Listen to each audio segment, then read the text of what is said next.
El 1% de la población mundial se encuentra desplazada, así lo indica el último informe de Tendencias Globales 2020 publicado por la Agencia de la ONU para los Refugiados, ACNUR. 82.4 millones de personas en todo el mundo han sido desplazadas por la fuerza, una cifra que no solo es devastadora, sino que es la más alta dentro de los registros de ACNUR. Según el informe de Tendencias Globales, 5 países representan en total 2/3 de las nacionalidades de las personas desplazadas a través de las fronteras. En primer lugar está Siria, cuya población huye de un conflicto armado que tiene más de 10 años. En segundo lugar está Venezuela. Hoy la crisis de migrantes y refugiados venezolanos es la segunda más grande del mundo y la más grande de la región, teniendo para el cierre del 2020 más de 5.4 millones de venezolanos desplazados y refugiados. Números que en lo que va del 2021 habrían alcanzado los 5.6 millones según la Organización de Estados Americanos. La OEA alerta que para el cierre de este año la crisis migratoria venezolana podría alcanzar los 7 millones de desplazados. Así lo señaló David Smolansky, comisionado del secretario general de la OEA para la crisis de los migrantes y refugiados venezolanos, con quien tuve el gusto de conversar sobre la situación actual de la migración venezolana.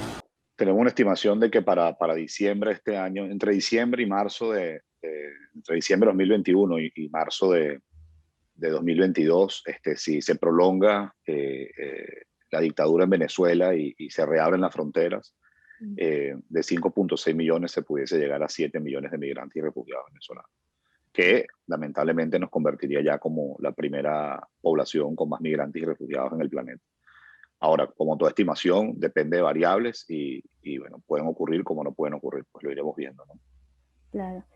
En función de lo que ha sido también, bueno, todo este año convulsionado de la pandemia y todo lo que ha repercutido, y más siendo una población vulnerable como lo son los refugiados y los desplazados venezolanos, se suma a esta pandemia, ¿cuál ha sido o cómo han visto la evolución o cómo han visto el impacto que ha tenido lo que ha sido la crisis de salud del coronavirus en la situación de los migrantes y desplazados y refugiados venezolanos? Bueno, normalmente una persona que huye de su país de una manera forzada, como han huido casi 6 millones de venezolanos, llegan a una situación vulnerable. No solamente hay que pensar en la cantidad de venezolanos que se han ido, que es dramática, sino en las condiciones. Estamos hablando de personas, por ejemplo, con síntomas de desnutrición, estamos hablando de personas que salieron con enfermedades que han sido erradicadas como la malaria y la tuberculosis, estamos hablando de mujeres embarazadas, estamos hablando de personas de tercera edad, de niños. Entonces, ya de por sí estamos hablando de una población vulnerable, que se hace más vulnerable con la pandemia del COVID-19, ¿no?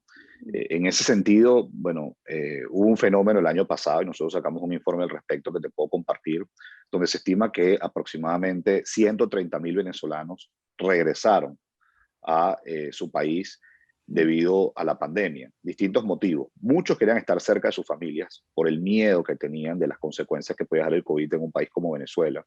Pero además de eso, otros se regresaron pues porque se quedaron sin trabajo, perdieron sus hogares, en fin, distintos motivos. Por cierto, muchas de esas personas, después de regresar a Venezuela, tomaron la decisión de retornar a algún otro país de Sudamérica y aprovecharon y llevarse a su familia. Eso es con respecto al año pasado. Ya con respecto más a este año, Daniela, uno de los temas que sobre todo más hemos estado impulsando desde la oficina que coordino en la OEA es que a los migrantes y refugiados venezolanos se les garantice la vacunación contra el COVID-19 sin discriminación alguna. Recordemos que el derecho a la salud es un derecho humano y en tiempo de pandemia ese derecho tiene que garantizarse aún más y ninguna persona puede ser excluida de vacunarse por su nacionalidad o por su estatus migratorio, porque hay muchos venezolanos que todavía no están regulares, que están pues en trámites para obtener su documentación. Entonces también el llamado es a las autoridades de la región que pues, ninguna persona, incluso por estar irregular, sea excluida de la vacunación. Y creo que después de lo que se recaudó en la conferencia internacional, pues hay una oportunidad para que ningún venezolano quede al margen de la vacunación. Hace pocos días se llevó a cabo en Canadá la Conferencia Internacional de Donantes en Solidaridad con los Refugiados y Migrantes Venezolanos. Esta consiguió recaudar más de 954 millones de dólares. ¿Cómo se emplearán estos fondos y quiénes serán los encargados de administrarlos? Pues normalmente cuando un país anuncia una donación, como la que se anunció el día de ayer, pues hay distintas formas de eh, tramitar esa donación y que se ejecute.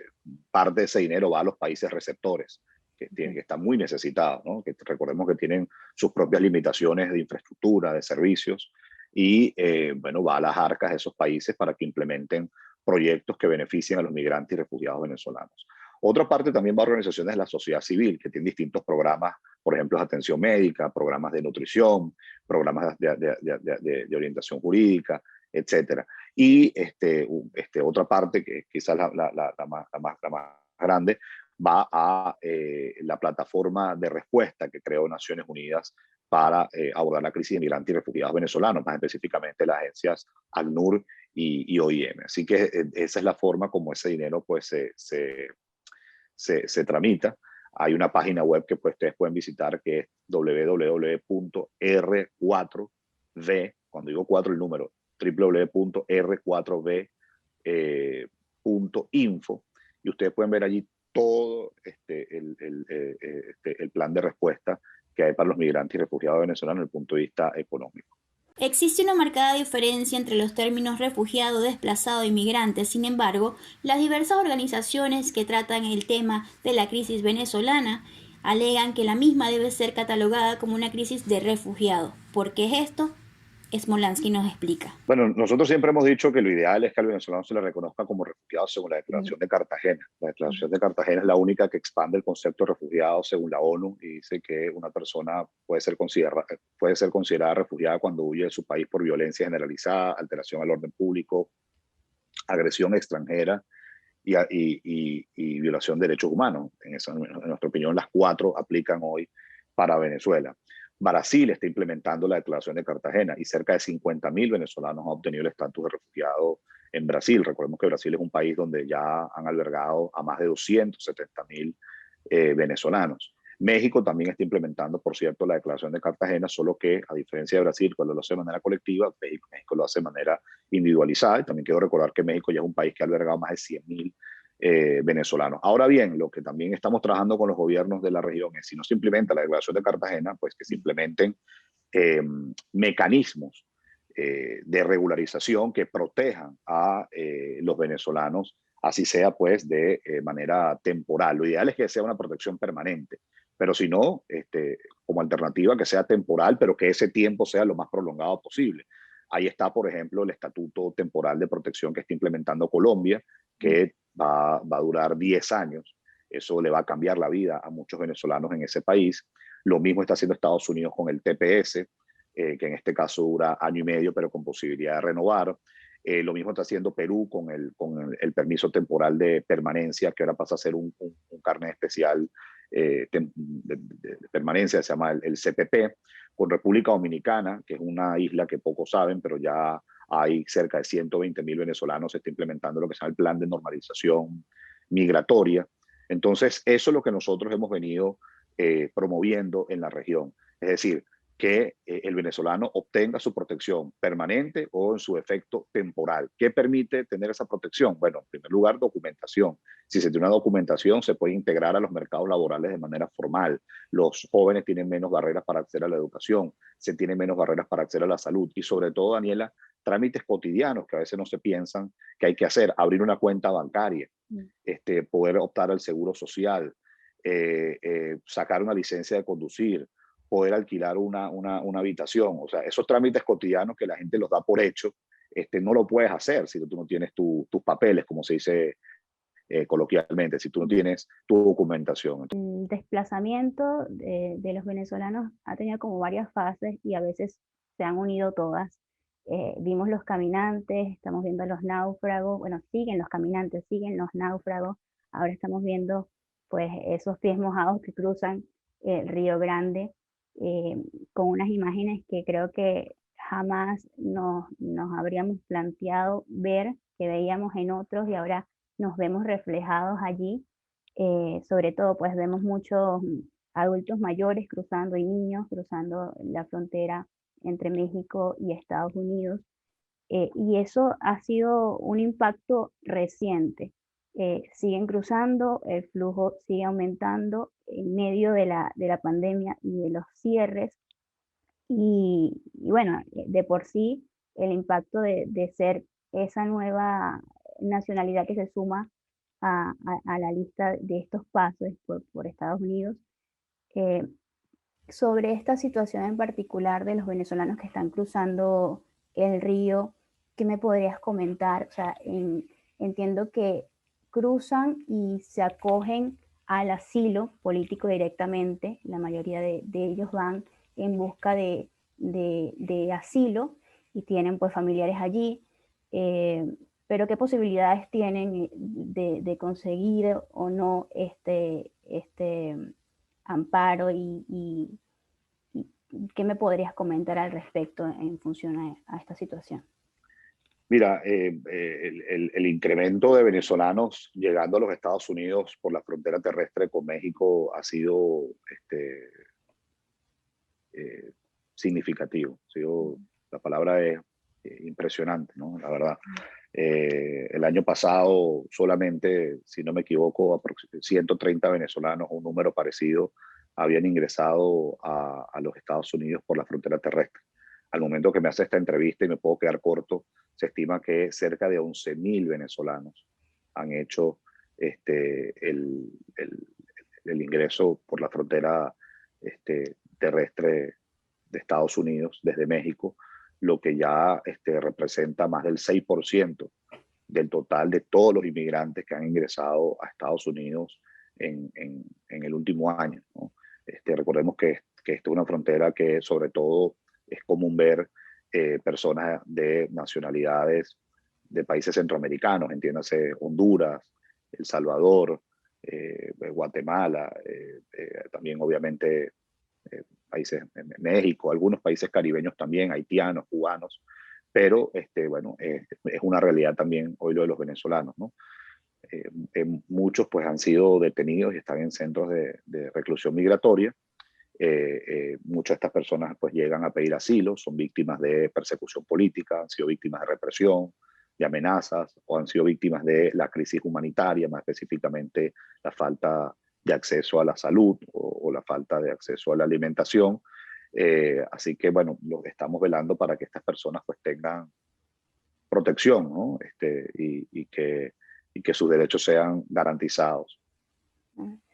Algo que comentaba estas semanas pasadas ACNUR y OIM y que se comentó también en lo que fue la conferencia en Canadá, era esta alerta, una advertencia que hacen pues de que al ser una crisis que aparentemente no tiene un final próximo, ¿verdad? Que sigue de forma continua, podría tender a desaparecer del ojo público, de la atención. Y vemos esto que te comentaba, de bueno, que primero fue el gran boom, por decirlo de alguna manera, de los caminantes, donde el mundo volcó los ojos hacia los caminantes que cruzaban a pie Colombia, Perú, Ecuador. Luego eso como que paró la atención de la media en ese foco, pero siguen los caminantes. Aún en medio de la pandemia la gente sigue caminando y cruzando fronteras. Luego estuvo el tema de los náufragos también, o sea, hay como que mucha atención, se va la atención porque sigue y ya pasa la novedad. Ahora está el tema de Río Grande.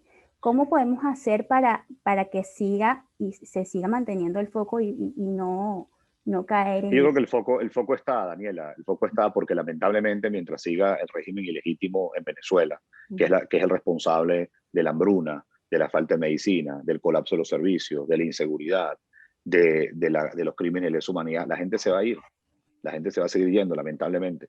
La gente no se está yendo por una catástrofe natural, como ha pasado en otros países, no es que hubo un terremoto, un huracán y la gente tuvo que huir porque lo perdió todo, o es que se está huyendo por una guerra convencional.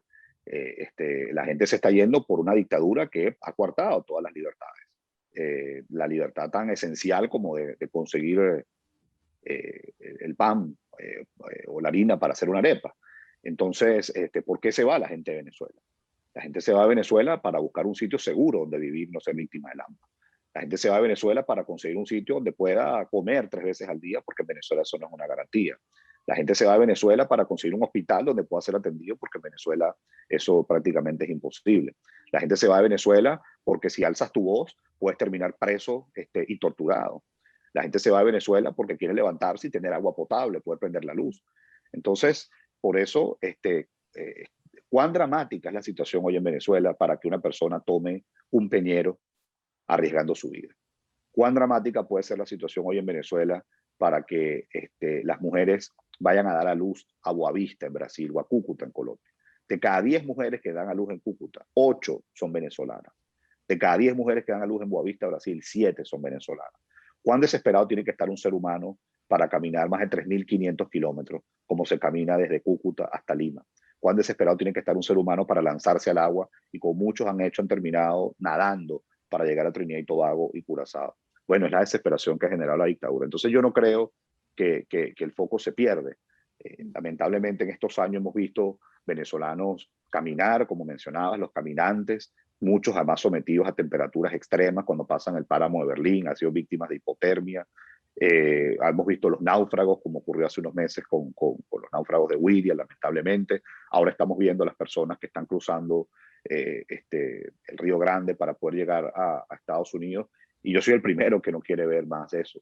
Yo he recorrido el continente quizás como pocos lo han hecho, sin sonar petulante. Mi trabajo me ha permitido visitar la mayoría de los países receptores de migrantes y refugiados, y no hay nada más devastador que escuchar a una madre tener que abandonar a sus hijos, como muchos lo han hecho, para ir a trabajar en el extranjero y así buscar apoyarlos a ellos.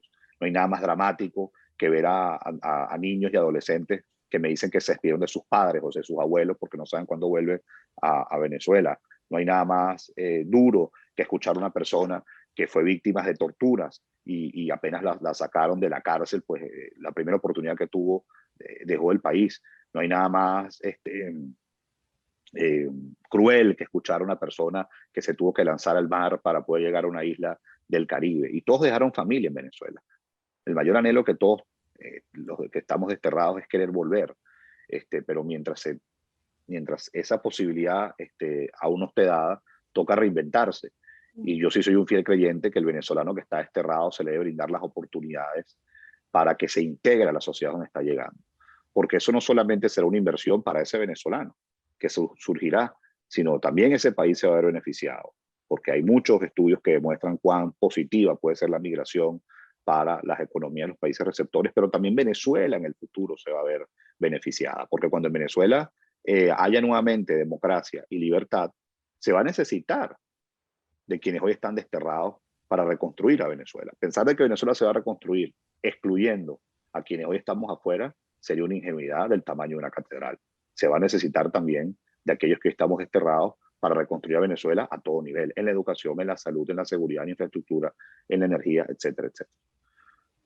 De las historias que has escuchado, una que te haya particularmente impactado, que nos puedas compartir. Bueno, está la de una profesora que ella decidió precisamente porque, en primer lugar, ya pues el sueldo que tenía era un sueldo paupérrimo, que ya incluso le estaba afectando poder comer 3 veces al día. Y pues ella decidió abandonar el país y tomar una embarcación de pesca, lo que conocemos como un peñero, hacia Curazao, en un trayecto que debería durar 4 horas. Salió a las 4 de la tarde. Ella pensaba que ya a las horas de la noche podía estar llegando a Curazao. Cuando estaba en el trayecto, el peñero se partió. Las 24 personas que iban, pues, naufragaron. Aparentemente, pues, 18 de ellas fallecieron, y digo aparentemente porque hay algunos que están desaparecidos. Y ella tuvo que nadar hasta el amanecer para llegar a Curazao. y después que llega a Curazao, por si fuera poco, tiene que caminar 3 horas hasta que consiga un albergue donde la atienda. Todo eso lo hizo estando embarazada. No perdió el bebé y meses después nació su hija, que se llama Victoria del Mar. Eso ha sido uno de los testimonios más desgarradores que he escuchado, pero nosotros hemos registrado más de 600 testimonios de migración forzosa y pudiese pasar horas comentándote de testimonios de abuelitos venezolanos, niñas, adolescentes, adultos en general que han abandonado su país. Todo venezolano se acuerda además la fecha que dejó Venezuela. Todo venezolano se acuerda perfectamente el día y el mes que dejó su país. Todo venezolano ansía volver para reencontrarse con su familia, porque todo es un familiar directo. Prácticamente todo el que se ha ido dejó una madre, un padre, un hijo, un hermano que quiere volver a ver. Pero han sido testimonios muy duros. En mi carrera pública, que empecé muy joven siendo dirigente estudiantil y que he tenido distintas etapas, jamás había visto algo tan devastador, dramático, como lo que comentan los migrantes y refugiados. Y lo puedo entender en cierta forma, porque yo tuve que salir también del país de manera forzosa después que ilegalmente se ordenó mi detención. Yo pasé 35 días en clandestinidad, tuve que pasar por Brasil, ¿no? por Brasil, un camino irregular, tuve que cambiar mi aspecto físico. Entonces, en mi caso, pues yo fui víctima de una violación de derechos humanos. Entonces, y de hecho ese episodio en mi vida fue lo que a mí me inspiró cuando yo de repente llego a Boavista, y ya en ese momento, que no éramos ni 1 millón de venezolanos desterrados, yo veía venezolanos en Boavista vendiendo dulces, eran buhoneros, vendían chicle, recuerdo, caramelo. Habían otros que estaban acostados en el piso del aeropuerto esperando a ver si se había una oferta para tomar un pasaje e ir a otra ciudad de Brasil. Nunca olvidaré a una muchacha de clase media que me decía que, bueno, no me decía, porque yo no me, o sea, le decía a donde comprabas, a la boletería de la aerolínea, y ella en ese momento sacó su pasaporte venezolano y decía que se estaba yendo a Argentina, ¿no? Entonces, cuando yo viví eso, dije, bueno, ¿y quién está atendiendo esto, no? ¿Quién se está encargando de esto? ¿Quién está diseñando políticas para que protejan, para que integren a los que se están yendo del país? ¿Quién está denunciando las causas de la migración forzosa? Y bueno, empecé a trabajar en el tema y nunca me imaginé que iba a estar en la OEA al final, trabajando con el secretario general para abordar la crisis de migrantes y refugiados, pero lo que yo siempre he buscado, tener un trabajo, pues además siempre pues, de la manera más seria, más responsable, más transparente y más profesional, es que la mayoría de los que se han ido, si no todos, puedan tener oportunidad de trabajar, de estudiar, de acceder a la salud y de reinventarse, mientras ocurre lo que todos deseamos, que es que haya democracia, haya libertad y que con eso se pueda volver a Venezuela. Yo te pregunto, más allá del rol como comisionado, a raíz de esa experiencia pues, humana y personal, ¿qué significa para ti el exilio y el desarraigo? Bueno, no sabía que esta entrevista se iba a poner también personal. Bueno, yo aprovecho. Mira, hay varias formas de verlo, ¿no?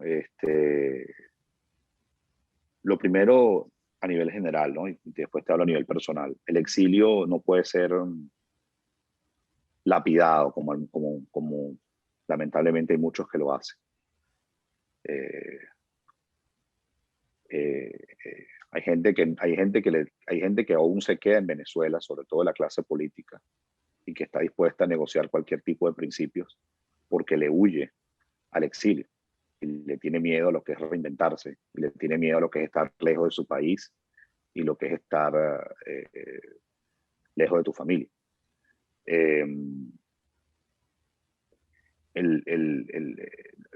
Todos los venezolanos que nos hemos ido, te puedo garantizar, no lo hemos hecho porque hemos querido. Hemos sido forzados por falta de comida, por falta de medicina, por persecución, por ser víctimas del AMPA, por no tener oportunidades para trabajar, por no tener agua potable, por no tener luz. Los venezolanos, además, que somos casi 6 millones de desterrados, no es de clase media o media alta. Hay venezolanos ya de sectores muy populares en Venezuela, de pobreza y pobreza extrema, de los principales barrios de Caracas, zonas rurales del interior del país que se han ido. De hecho, la mayoría ya vienen de sectores de pobreza o pobreza extrema. Venezuela es un país del 96% de la población viviendo en pobreza. Entonces, quisiera hacer una introducción con eso, ¿no? El exilio, en lo personal, si algo yo he aprendido es que es un proceso que normalmente no arranca desde el día uno. Es decir, tú puedes tener, a lo mejor ya, como es mi caso, que va a cumplir 4 años exiliado, y es como si volviese a arrancar. Es decir, siempre estás en un proceso de reinvención. Siempre estás en un proceso de integrarte en donde te toca vivir. Siempre estás en un proceso de, además de mantener comunicación con tus seres queridos, con tus familiares, que en mi caso pues tengo ya años sin ver. Representa también la oportunidad de abrirse al mundo, de conocer nuevas culturas, de conocer a personas de otras nacionalidades, de aprender, si se toma una buena oportunidad, de aprender, de crecer intelectualmente, de formarse, de demostrar que estando fuera se puede ser útil también para atender a mucha gente, como ha sido el rol que yo he tenido en la OEA, y que también se puede ser muy útil para contribuir a recuperar la democracia y la libertad en Venezuela. Es decir, el exilio, no te voy a negar que es durísimo desde el punto de vista personal o emocional, siempre es fuerte, pero lo puedes tomar como una oportunidad para hacerle útil al país y seguir sirviendo por vocación y convicción. ¿Y qué me anima a mí todos los días? ¿Qué me motiva a mí todos los días a trabajar? Bueno, levantarme y pensar cuando el Aeropuerto Internacional Simón Bolívar esté repleto de aviones, de gente regresando, y que cuando se bajen de ese avión, pues estén sus familiares allí en el aeropuerto donde está ese mural de Cruz 10, abrazándose, dándole las bienvenidas. ¿Qué me motiva a mí todos los días al levantarme a trabajar? Pensar en ese puente internacional Simón Bolívar repleto de venezolanos, no caminando del Táchira al norte de Santander, sino del norte de Santander a Táchira. ¿Qué me motiva a mí todos los días cuando me levanto? Pensar en que la familia venezolana vuelva a pasar una Navidad juntos, comiéndose una yaca. Pensar en que los amigos se reencuentren un 31 de diciembre para celebrar un año nuevo. Pensar que nuevamente una abuela pueda ver a su nieto en el colegio, en la universidad, graduándose. Pensar que nuevamente una fecha especial como es un cumpleaños no sea necesario unas cámaras para celebrarlo, sino se pueda picar una torta y celebrarlo en conjunto. Eso es lo que a mí me motiva todos los días, y eso es lo que a mí me da fortaleza. Y yo lo que siempre he dicho es que soy alcalde, pues el servicio público se asume por vocación y convicción.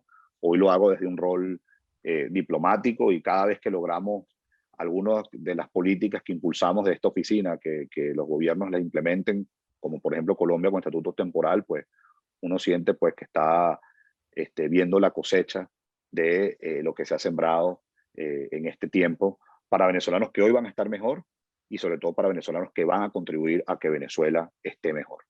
Bueno, esperemos que así sea y que esos sueños que comparto pues se cumplan en la medida de lo posible pronto.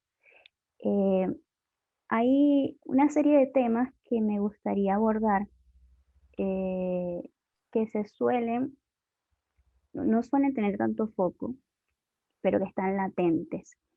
Uno de ellos, pues, es el tema de la trata, que, o sea, las mujeres venezolanas, actualmente mujeres y niñas, se han reportado diferentes, hemos visto eso, los bucles de noticias en Trinidad y Tobago, en Colombia, en otras latitudes, que está pasando, sigue pasando, y es un tema realmente preocupante, el estado de vulnerabilidad, ¿no? que está la situación en Venezuela, que está la población venezolana, pues hace que facilite esta situación. De hecho, esta semana pasada se reportó aquí en Argentina un caso de una chica que fue víctima de trata. Ya la contactaron por grupos de Facebook de venezolanos acá, estando en Venezuela. La persona le ofreció empleo y le agilizó todo lo que fue el trayecto desde Venezuela hasta Argentina, por también caminos ilegales. Y al llegar acá, pues la tuvo encerrada, sometida y pues abusaba de ella. Al revelarse esta situación, que la chica sale, hay otra mujer que reporta que también le sucedió lo mismo hace 2 años, y pues de allí se está abriendo la investigación de que no deben ser solamente 2, sino que es un modus ya operandi que bueno, en vista de la situación también, las que se logren salir de este sitio por miedo, por la situación irregular que están, porque no tienen a nadie, por el mismo temor, capaz no denuncian. Y bueno, esas son personas que afortunadamente logran escapar. Hay muchas otras que no. En relación a este tema, ¿qué me podrías aportar de información que estén manejando ustedes al respecto y políticas que estén impulsando en relación a pues evitar de alguna forma o controlar esta situación? Bueno, primero nosotros estamos trabajando en un informe de víctimas venezolanas de la trata y el tráfico de personas. No quiero adelantarme, en su momento pues se va a publicar y obviamente con todo gusto pues lo voy a compartir y podemos tener otra entrevista al respecto. Sí te puedo decir que lamentablemente había una proliferación significativa de personas venezolanas víctimas de trata y tráfico, la mayoría mujeres, muchas de ellas menores de edad. Estas bandas criminales se aprovechan de las vulnerabilidades que tienen estas mujeres en cuanto a la falta de acceso a la educación, la condición de desempleo, incluso muchas de ellas con síntomas de nutrición, y las engañan diciéndoles que les van a conseguir trabajo en otro país. Muchas de esas ofertas se las hacen yendo para el Caribe, países como Trinidad y Tobago, Guyana, etcétera, y son engañadas y pasan a formar parte pues, de este negocio ilícito que mueve miles de millones de dólares en el mundo, y pasan a ser pues, explotadas laboral y sexualmente. Muchas de ellas son abusadas, son agredidas, y no pueden escapar, literalmente, ¿no? Entonces, bueno, es una situación que además se da con la omisión del régimen. El régimen no hace absolutamente nada por evitar este delito, más bien todo lo contrario, lo convierte como una fuente de financiamiento alterna a su cuerpo de seguridad. Y bueno, sí, muchas mujeres venezolanas, sobre todo en el oriente del país, en Sucre, en Delta Macuro, en Monagas, están siendo captadas por estas bandas criminales y luego son traficadas al Caribe. ¿Para cuándo más o menos estaría este informe disponible? Debe estar para las próximas semanas, Dios mediante. Pues entre lo que queda de junio, julio, debe estar ese informe listo. Ok. Y otro tema es el tema de los niños, que también se habló en el reciente informe de ACNUR. Hablan del incremento pues, de los migrantes, mujeres y niños. Y en las imágenes que hemos visto los últimos días, pues también se ve como muchos adultos mayores y se ve los niños también. Entiendo que por lo menos con este estatuto de protección que lanza Colombia y los planes que se han venido desarrollando, pues ha ayudado también a la inserción en cuanto a escolaridad y documentación de los pequeños. Pero sé que también existe el problema latente de los niños que nacen o que van a otros países de forma pues irregular y quedan como en este estado de apátridas o siendo o refugiados, como dijo, de refugiados desplazados, y quedan como en el limbo en ese estatus de documentación, ¿no? Que no son ni de aquí ni son de allá. no hay ese documento. En el caso venezolano, ¿cómo está actualmente esta situación de los niños apátridas? ¿Ha habido una evolución en cuanto a conseguir la documentación y los índices de inserción escolar? Bueno, Colombia ha hecho un esfuerzo importante beneficiando a miles de niños venezolanos que nacieron en ese país y que obtuvieron nacionalidad colombiana, a pesar de que la nacionalidad colombiana se reconoce por el vientre de la madre y no por donde nace. Y bueno, en muchos otros países pues lo que predomina es que pues, si el niño nace en ese país, pues obtiene la nacionalidad, ¿no? De donde esté. Sin embargo, estamos conscientes de muchos niños que están en condición de apatría, sobre todo en el caso de Curazao nos preocupa muchísimo. Son muchos niños y niñas venezolanas que han nacido en Curazao y no han obtenido esa nacionalidad. Y bueno, obviamente pues están en una situación de suma vulnerabilidad. Así es que es un desafío que aún se tiene. Eso Curazao logramos visitar esa isla hace casi 2 años y recibimos varios casos allí.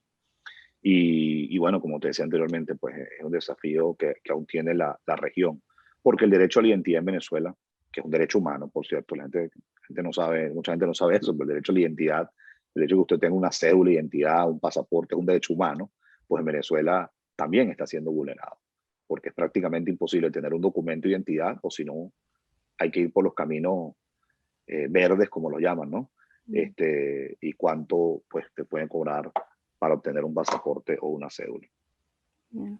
En cuanto a los países que llevan seguimiento desde la OEA, ¿cuáles son esas naciones donde tienen mayor foco, ya sea por temas de xenofobia o que están los venezolanos que han migrado a estas latitudes se encuentran en un mayor estado de vulnerabilidad según su juicio? O sea, ¿cuáles son esos Bueno, países? nosotros un mandato de todos los países miembros de la OEA, obviamente los principales países receptores de migrantes y refugiados, Colombia, Perú, Ecuador, Brasil, Chile, Argentina, luego pudiésemos hablar de Panamá, República Dominicana, México, luego en menor medida tienes países como Costa Rica, Guyana, Trinidad y Tobago, y el esfuerzo contra la xenofobia tiene que ser de todos, Daniela, es decir, nosotros tenemos que garantizar un continente libre de xenofobia. Ninguna persona puede ser agredida, insultada, ofendida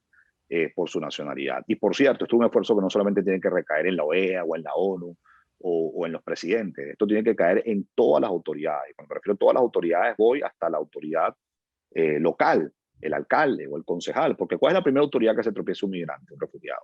Su autoridad local. Entonces, pues tiene que haber esfuerzos donde se combata la xenofobia, donde si algún venezolano es víctima de xenofobia, pues inmediatamente sea condenado, donde además el venezolano pueda acceder a la justicia en caso de haber sido discriminado por su nacionalidad. Y bueno, eso fue uno de los temas que justamente pues elevamos en la conferencia que hubo de donantes, ¿no? El tema de la salud mental. Hablamos mucho, por lo menos en la pandemia se habló mucho Importantísimo. de ir a casa, de estar en casa. Los que están en condiciones de desplazamiento forzado, pues no tienen realmente una casa donde ir. La mayoría de los migrantes que entran de forma irregular o mientras se están estabilizando en los países de acogida, pues quizás no tienen un empleo formal en estas localidades, sino dependen del día a día. Y con la pandemia, pues muchos se quedaron sin empleo, muchos quedaron sin casa, estando solo en otras latitudes, más toda la sumatoria que ya de por sí tiene la migración, el tema pandemia, pues inevitablemente sabemos que impactó en lo que fue la salud mental de las personas y en especial de estas comunidades que son pues más vulnerables. ¿Qué iniciativas proponen o están proponiendo ustedes o han propuesto ustedes en función de pues, buscar un bienestar o el cuidado de la salud mental en función de los migrantes y refugiados? Mira, eso es un tema muy importante. Tú sabes que muchas veces cuando se piensa en la atención a los migrantes y refugiados, pues evidentemente el foco está en la ayuda humanitaria, ¿no? En programas de nutrición y atención médica que son necesarios por las condiciones vulnerables que huye el venezolano. Así como también está la documentación, pues para que pueda estar regular el país donde llega. Pero un tema que pasa por debajo de la mesa es la, la salud mental, la asistencia psicológica que los migrantes y refugiados venezolanos necesitan, y le agregaría, por cierto, la asistencia jurídica, ¿no? Porque una orientación jurídica para saber el venezolano cuando llega cuáles son sus deberes, cuáles son sus derechos, etcétera, a veces pues el venezolano aprende los trancazos, ¿no? Pero más específicamente con el tema de la salud mental, nosotros pues hemos promovido, sobre todo a través de distintas organizaciones de la sociedad civil y evidentemente de los gobiernos, a que esto sea una política que sea prioritaria y que esté presente al momento de distribuir los recursos para atender a los migrantes y refugiados. Hay venezolanos que pueden pasar 3 y 4 años desterrados y no han contado cómo se fueron, no han contado por qué se fueron, no han contado cómo fue ese trayecto.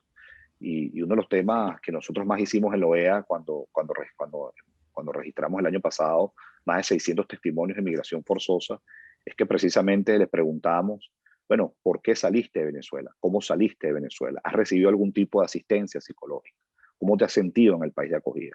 Y prácticamente, Anisla, eso se convertía para muchos en la única sesión donde ellos habían podido drenar esa procesión que llevan por dentro de haber dejado a Venezuela. Entonces, es muy importante esa pregunta que haces, porque la atención psicológica para los venezolanos migrantes y refugiados tiene que ser prioritaria. Hay gente que queda completamente devastada emocionalmente, que queda destruida anímicamente. Imagínate lo que puede significar para una madre haberse desprendido de su hijo.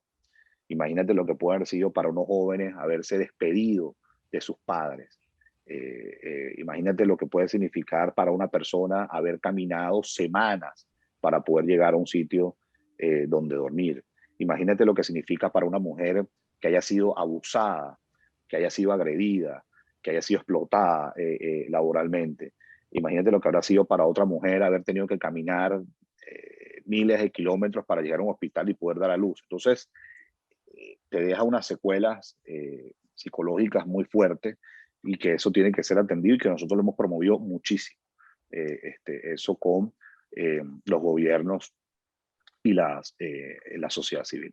Bueno, con respecto al Día del Refugiado, nunca nos imaginamos que iba a ser un día significativo para los venezolanos. Venezuela fue un país que siempre le abrió las puertas a personas de distintas nacionalidades para que pudieran reinventarse, para que pudieran conseguir una nación segura donde vivir, para que pudieran tener a su familia, para que pudieran trabajar o estudiar. Ahora, lamentablemente, hoy somos los venezolanos quienes nos ha tocado huir del país y estamos en todo un continente, ¿no? Es un día que para nosotros es especial, es significativo. Es un día también para hacer un llamado a la comunidad internacional a que agilice los procesos de protección, para que impulsen más políticas de integración, para que ningún venezolano sea discriminado para su nacionalidad, para que más jóvenes puedan insertarse en los sistemas educativos, para que más adultos puedan insertarse en los mercados laborales, para que todos puedan tener acceso a la vacuna contra el COVID, que tanto ha conmocionado al planeta, y para que no nos recordemos, para que no nos olvidemos de dónde venimos. Ahí veía yo una historia muy conmovedora de un boxeador venezolano el 23 de enero que huyó hace unos años a Trinidad y Tobago y va a estar en los Juegos Olímpicos Tokio 2020 dentro de la delegación de refugiados. ¿Quién se hubiese imaginado que un venezolano no iba a poder llevar su tricolor, sino iba a estar en una delegación de refugiados en unos Juegos Olímpicos? Ese es el drama que estamos padeciendo los venezolanos.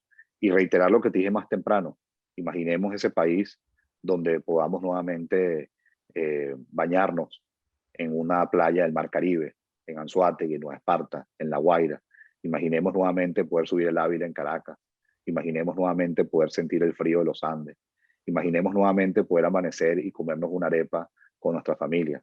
Imaginemos nuevamente poder tener un almuerzo y disfrutar de un pabellón con nuestros amigos. Imaginemos nuevamente poder llegar en diciembre y comernos una yaca con nuestros seres queridos. Imaginemos nuevamente poder estar en una Plaza Bolívar un 31 de diciembre y escuchar las 12 campanadas para recibir el Año Nuevo. Imaginemos nuevamente que podamos estar un cumpleaños o un acto de grado con nuestros abuelos y poderlos abrazar para darnos el feliz cumpleaños o para celebrar la graduación de un hijo, de un nieto. Eso es lo que yo más deseo para los venezolanos. Yo estoy convencido que eso será lo más potente que suceda en Venezuela cuando se recupere la libertad, y que no se sientan en ningún momento avergonzados de ser migrantes o de ser refugiados, de haber abandonado su país. Todo lo contrario, se requiere de coraje, se requiere de valentía. No todo el mundo se atreve a desprenderse de su tierra, no todo el mundo se atreve a desprenderse de su familia, no todo el mundo tiene la resiliencia para poder reinventarse e integrarse a una sociedad ajena, y al venezolano pues no le da vergüenza de ser migrante, de ser refugiado, porque algo muy importante, Daniel, y perdona que me extienda, pues un venezolano en Maturín es tan venezolano como el que está en Buenos Aires. Un venezolano en Caracas es tan venezolano como el que está en Cúcuta. Un venezolano que está en Mérida es tan venezolano como el que está en Lima. Un venezolano que está en Maracaibo es tan venezolano como el que está en Miami. Un venezolano que está en Puerto Ordaz es tan venezolano como el que está en Guayaquil. Todos somos iguales cuando se tiene el pasaporte y la cédula de identidad. Y quienes hoy estamos desterrados, no, insisto, no fue por una decisión propia, fue por un sistema que lamentablemente nos expulsó. Y hoy tenemos familia ya, y a esa familia le duele tenernos lejos, y a nosotros nos duele evidentemente tenerla lejos. Pero estoy convencido de que la mayoría va a tener la opción de volver, que la mayoría va a tener la opción de reencontrarse con su familia, y que sobre todo la mayoría de los migrantes y refugiados va a ser protagonista. ¿Recuerdan esto lo que te estoy diciendo? Va a ser protagonista de la reconstrucción de Venezuela, de esa Venezuela libre, de justicia, de oportunidades, de seguridad que todos nos merecemos. 1 de cada 4 niños venezolanos está separado de uno o sus dos padres. 1 de cada 3 va a la cama con hambre. El riesgo para las mujeres es mayor. Violencia doméstica, acoso sexual y abuso están en aumento. Así lo afirmó el alto comisionado de ACNUR, Filippo Grandi, durante una conferencia en Panamá. Lastimosamente, esta realidad y el flujo migratorio venezolano parece no tener un fin, al menos no en un corto plazo.